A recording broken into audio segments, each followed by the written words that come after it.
duración y densidad.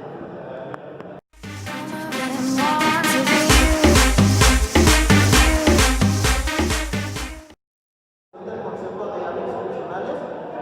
Este concepto se empezó a formar en los años 60 por dos grandes autores alemanes que hablan de los dos tipos de entrenamiento más fundamentales, que es el aeróbico y el anaeróbico. Vamos a hablar a qué nos referimos con entrenamiento anaeróbico, que es todo aquel entrenamiento que va dirigido a adaptar a los grandes sistemas cardiovasculares y respiratorios. Y ahora, ¿qué es un entrenamiento aeróbico? Es aquel entrenamiento que va dirigido a la musculatura y que no va tanto a los grandes sistemas, sino es un poco más de resistencia y menor intensidad.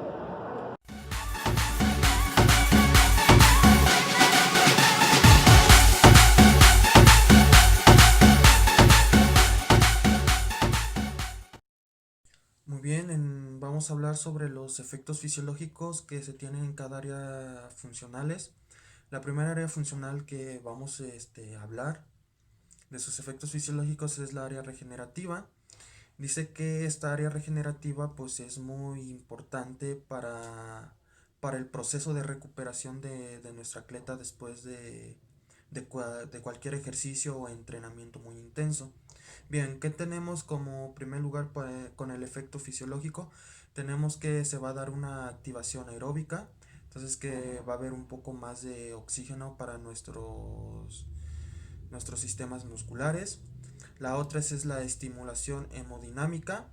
¿A qué se refiere estimulación hemodinámica? Pues que va a haber una mejor circulación de la sangre en nuestro cuerpo para que llegue mejor al corazón. Entonces, el tercero va a ser la estimulación cardiovascular y respiratorio. Como lo dije, va a haber una mejor estimulación para el corazón, para que bombee y se recupere. Y obviamente la estimulación respiratoria, que es para que igual pues baje un poco la intensidad después del entrenamiento. De ahí vamos a tener un aumento del número de las mitocondrias. Va a haber un aumento de la oxidación de grasas y por último va a haber una regeneración del proceso celular.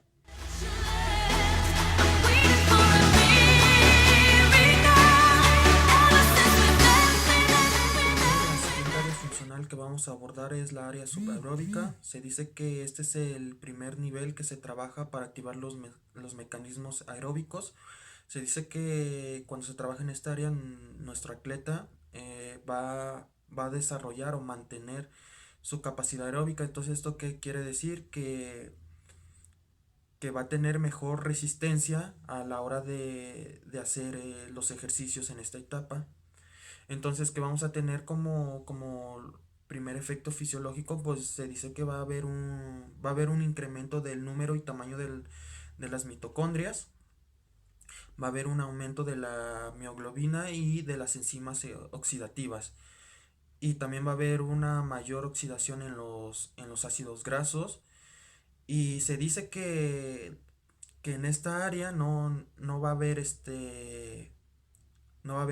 ácido láctico, que ese ácido láctico activando en esta área se va a eliminar y va a haber un efecto regenerativo de las células. Entonces ahí nos da el punto clave, que va a haber un efecto regenerativo de la célula. Entonces va a haber una mayor oxigenación, teniendo más células para nuestros sistemas musculares, y que va a haber un desplazamiento del umbral aeróbico del lactato en esta área.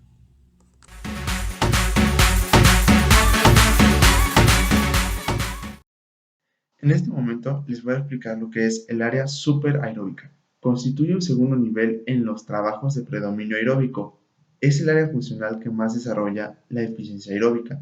Algunos de los efectos producidos por el entrenamiento de este nivel son el aumento de la capacidad de producción, remoción del lactato, intra y post esfuerzo, aumento de la capacidad y velocidad enzimática mitocondrial de metabolización de piruvato, establece las bases para el aumento del máximo consumo de oxígeno, aumenta la eficiencia metabólica glucolítica y en trabajos de duración o continuos se llega a unos 45 a 50 minutos en corredores fondistas y de 30 a 40 minutos para deportistas de otra especialidad. Los niveles de lactato van de los 4 a 6 milimoles y si utilizamos como variable de control a la frecuencia cardíaca, esta oscila entre el 65% y el 75% de la frecuencia cardíaca máxima. El volumen total de entrenamiento anual en esta área es de aproximadamente del 18 al 20%.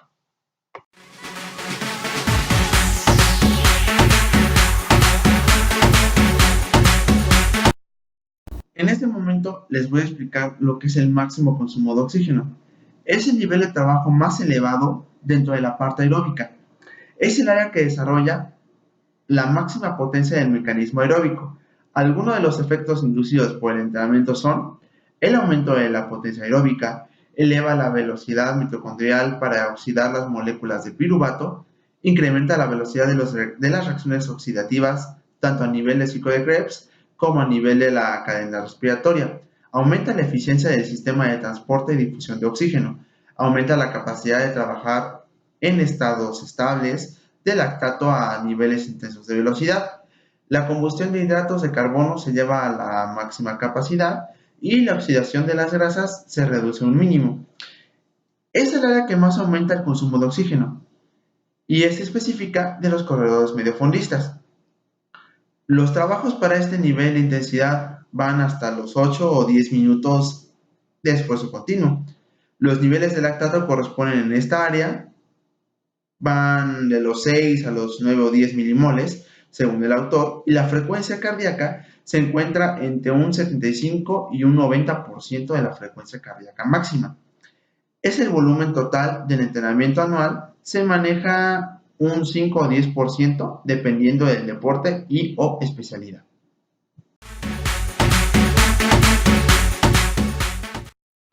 Bien, ahora son las resistencias anaeróbicas.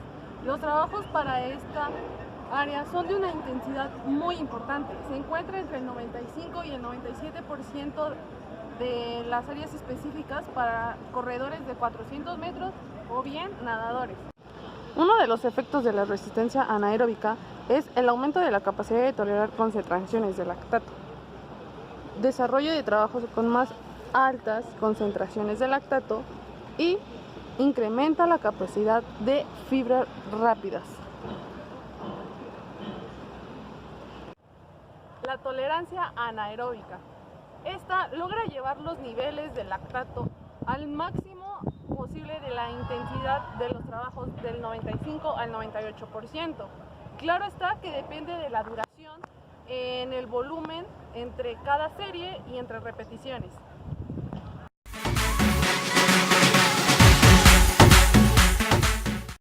¿Qué es la capacidad aláctica? Bueno, pues esta se define como la resistencia que genera el cuerpo a actividades de máxima duración y corto tiempo, en las cuales están más presentes en ciclistas y se presenta en los primeros 8 a 12 segundos, y otros autores como Platonov dice que son entre los primeros 25 y 30 segundos en deportistas de fútbol. Su principal fuente de energía es el creatinfosfato. ¿Qué es la capacidad aláctica? Bueno, pues esta se define como la resistencia que genera el organismo a actividades de máxima intensidad y corta duración, en las cuales se presentan mayormente en ciclistas, y su principal fuente de energía es el creatinfosfato entre los primeros 8 a 12 segundos de actividad, o autores como Platonov dice que son entre los primeros 25 y 30 segundos en deportistas de fútbol.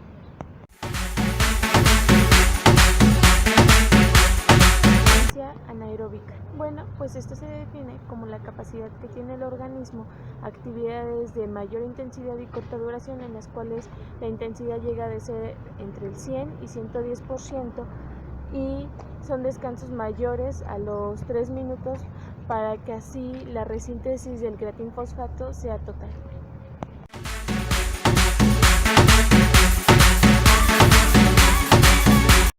Hablar de los métodos de entrenamiento. Existen nomenclaturas diferentes de distintos métodos de entrenamiento. Ninguno de estos métodos son recetas. ninguno sirve para mejorar el área funcional determinada. Sirven si son correctamente usados, respetando la duración, intensidad y tiempos de recuperación ante estímulos.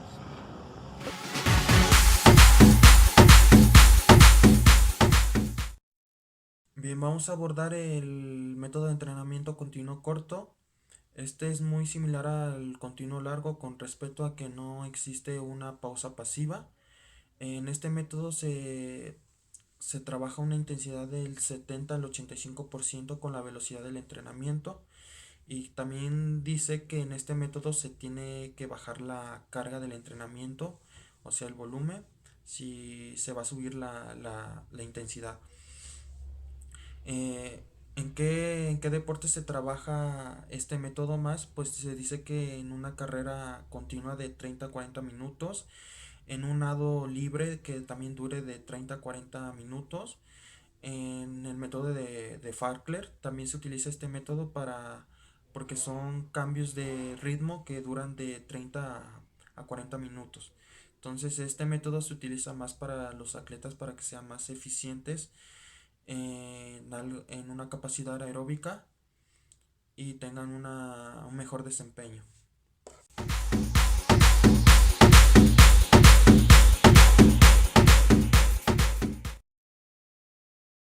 El siguiente método que abordaremos es el método de Farcler.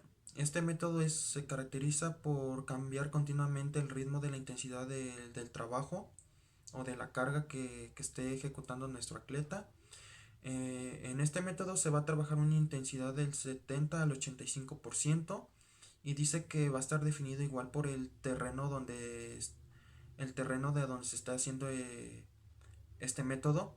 Ya puede ser que nuestro atleta puede ir a un terreno donde haya muchas pendientes o donde sea un plano recto, donde haya una bajada. Entonces ahí se va proporcionando los cambios de ritmo de la intensidad, porque si va subiendo una pendiente, ahí tienes que aumentar un poco más la intensidad porque le va a costar un poco más a nuestro atleta. Y si va y se va en un terreno que es recto, lineal, pues puede llevar una intensidad constante, no va cambiando tanto. Pero en esto se diferencia este método de Farcler porque va cambiando el ritmo de la intensidad en nuestro atleta.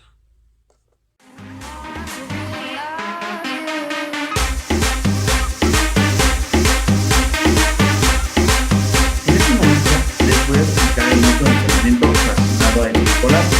Se caracteriza por un alto volumen con intensidad débil y pausas cortas. Las pausas pueden ser activas o pasivas. La intensidad de este tipo de trabajos se sitúa en los 70 y el 80% de la velocidad de competencia. Un ejemplo puede ser 4 pasadas de 1500 metros con 800 metros de trote suave como pausa. Entre paréntesis es 4 por 1500 y en reposo son 800 metros. Les voy a explicar ahora lo que es el método de entrenamiento fraccionado aeróbico corto. Este método se utiliza para cargas de entrenamiento con una duración que puede ir del minuto hasta los 4 minutos. Aquí el volumen es un poco menor y la intensidad llega al 90 o al 105% de la velocidad de la carrera. Un ejemplo es 2 bloques de 4 por 500 micro 1 minuto, macro 3 minutos. Fraccionado anaeróbico largo. Este es un método intensivo de volúmenes medios con altas intensidades. Estos pueden llegar de un 85 a un 95% de la velocidad de carrera.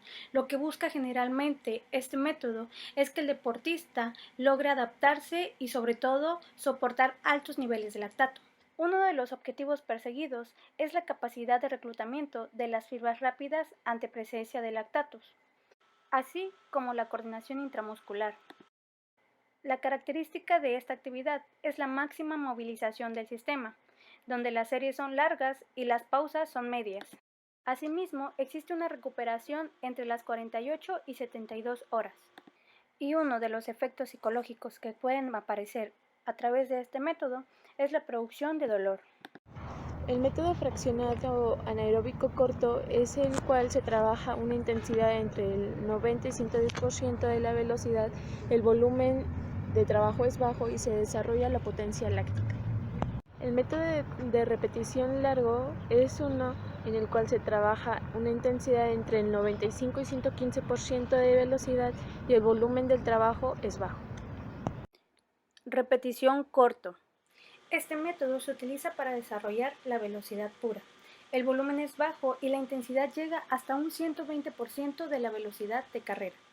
La vía energética predominante para este método es la de los fosfágenos, ya que las características de la actividad es el alto agotamiento neuromuscular y metabólico, máxima intensidad y explosividad. Para esto debe existir una recuperación de 24 horas, pues el objetivo principal es prolongar la velocidad, máxima frecuencia de pasos, amplitud de zancadas y elevación de rodillas, así como la resistencia a la velocidad. Hay que recordar que las intensidades con respecto a la velocidad de carrera varían según la especialidad del deportista.